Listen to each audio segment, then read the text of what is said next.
James Stewart, let's talk betting. We're headed to Seattle. I'm sitting here right now. It's beautifully sunny, but we likely got some weather coming in.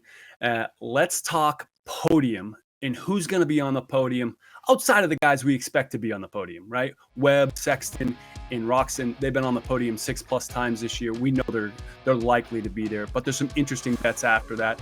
Aaron Plessinger, Justin Cooper, Malcolm Stewart, Jason Anderson, all give or take having odds around 200 to 300, which is going to pay out $50 on a $20 bet. And then you got Justin Hill with a 953. He's a local Oregon guy, a little bit farther away. But who do you think could be on the podium this weekend, James?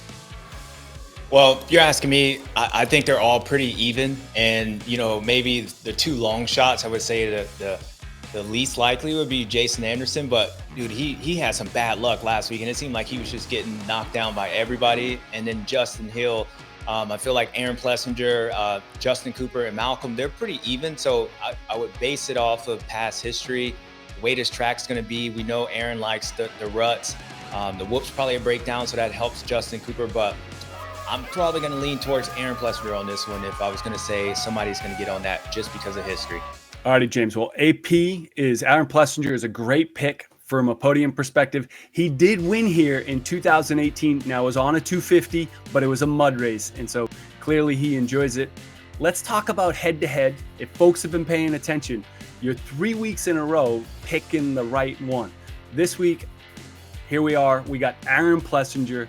He's a -122. Malcolm Stewart, he's a -109. So odds are pretty close, but who are you going with, James?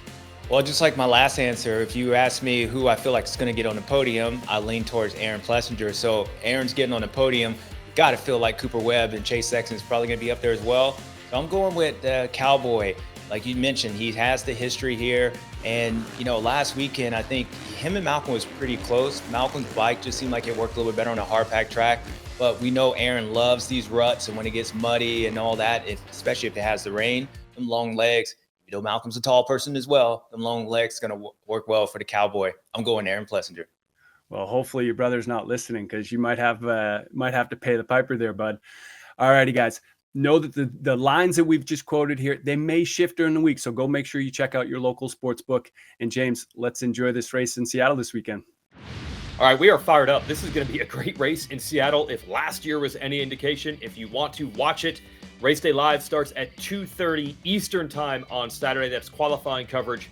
And the gate drops at 8 o'clock Eastern Time. 8 o'clock Eastern. That's 5 o'clock out there in Seattle. Hi, folks. Lee Diffie from NBC Sports here. If you truly enjoyed what you just watched, you can get more news, interviews, and highlights by subscribing to the Motorsports on NBC YouTube page. You can get it all, so go for it.